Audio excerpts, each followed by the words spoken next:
वर्तमान में हर एक व्यक्ति तरह तरह के रोगों से ग्रस्त हैं। कुछ अपने व्यवसाय को लेकर चिंतित रहते हैं और सोचते हैं कि मेरा भाग्य ही खराब है। परंतु यह भी हो सकता है कि इसका कारण आपके पिछले जन्म के कर्म हो, या फिर आपने अपने पितरों यानी पूर्वजों का श्राद्ध व तर्पण न किया हो। ऐसे बहुत से कारण हो सकते हैं। इसलिए आज हम आपके समक्ष यह प्रस्तुति लाए हैं। इस प्रस्तुति में हम आपको बताएंगे कि मृत्यु के बाद श्राद्ध व तर्पण क्यों आवश्यक होते हैं और इन्हें करके आपको क्या क्या लाभ होंगे। इन सभी प्रश्नों के उत्तर जानने के लिए कृपया वीडियो को अंत तक देखें व चैनल को सब्सक्राइब अवश्य करें। अधिक समय न लेते हुए आरंभ करते हैं।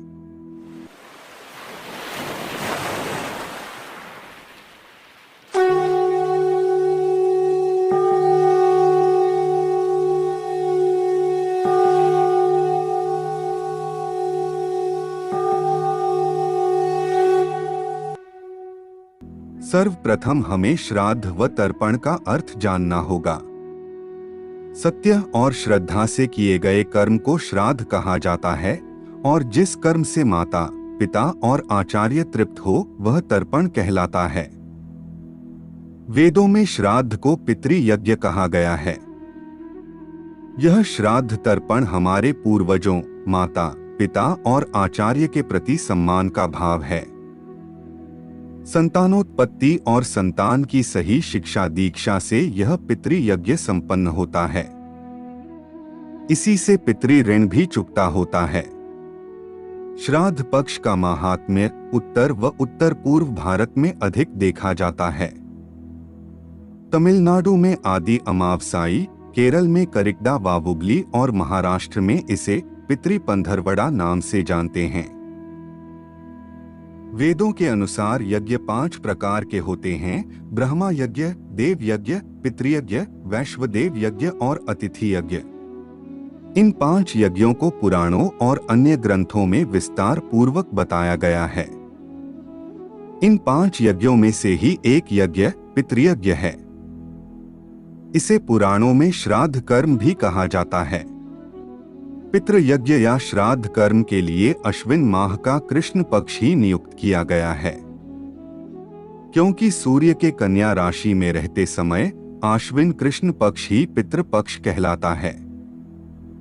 जो इस पक्ष में या देहत्याग की तिथि पर अपने पितरों का श्राद्ध करता है, उस श्राद्ध से पितृ तृप्त हो जाते हैं। अगर पितृपक्ष के इस समय श्राद्ध नहीं होता तो पितृ अगले महीने यानी कार्तिक मास तक श्राद्ध की प्रतीक्षा करते हैं और तब भी उन्हें श्राद्ध प्राप्त न हो तो पितृ निराश होकर अपने स्थान यानी पितृलोक में लौट जाते हैं।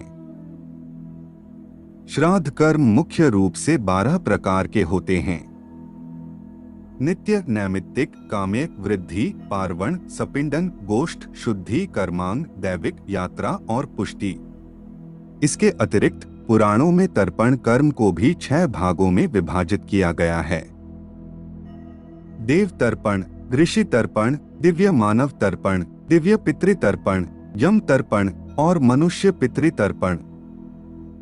श्राद्ध कर्म के कुछ नियम भी बताए गए हैं जिनका पालन आपको अवश्य करना चाहिए। श्राद्ध पक्ष में मदिरापान जैसी बुरी आदतें और मांसाहार पूरी तरह से वर्जित माना गया है। पूर्णतः पवित्र रहकर ही श्राद्ध किया जाता है। श्राद्ध पक्ष में शुभ कार्य वर्जित माने गए हैं। रात्रि में श्राद्ध नहीं किया जाता। कौ, कुत्तों और गायों के लिए भी अन्न का अंश निकालना अनिवार्य माना जाता है। श्रद्धया दीयते यस्मात् तच्छादम्। इसका भावार्थ है श्रद्धा से श्रेष्ठ संतान, आयु, आरोग्य, अतुल ऐश्वर्य और इच्छित वस्तुओं की प्राप्ति होती है। वेदों के अनुसार इससे पितृ ऋण चुकता होता है।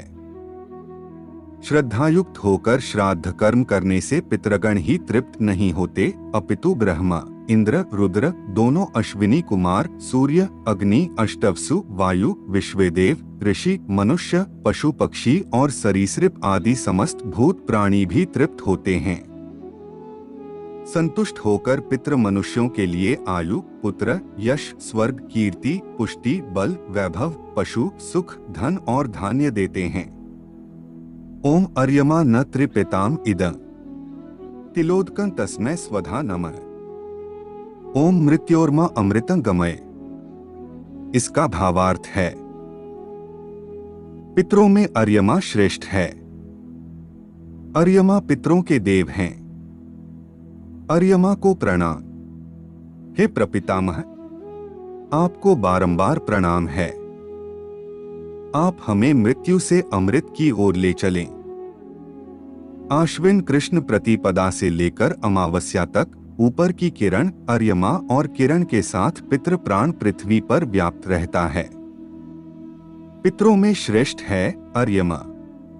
अर्यमा पितरों के देव हैं। ये महर्षि कश्यप की पत्नी देवमाता अदिति के पुत्र हैं और इंद्रादि देवताओं के भाई भी हैं। पुराणों के अनुसार उत्तरा फाल्गुनी नक्षत्र इनका निवास स्थान है। भगवत गीता में भगवान कहते हैं, अनंतश्चास्मि नागाना वरुणो यात्सामहम् पितृणामर्यमा चास्मि यम संयमतामहम्। इसका भावार्थ है, मैं नागों में शेषनाग और जलचरों का अधिपति वरुण देव हूँ और पितरों में अर्यमा नामक पितृ तथा शासन करने वालों में यमराज हूँ। इस प्रस्तुति को प्रस्तुत करने का हमारा मुख्य उद्देश्य केवल लोगों को श्राद्ध कर्म व तर्पण कर्म के प्रति जागरूक करना है और हम आशा करते हैं कि आपको इस वीडियो से भरपूर जानकारी प्राप्त हुई होगी। आज के लिए केवल इतना ही। जाने से पूर्व वीडियो को लाइक करें व चैनल को सब्सक्राइब अवश्य करें। तब तक के लिए जय जय श्री राम।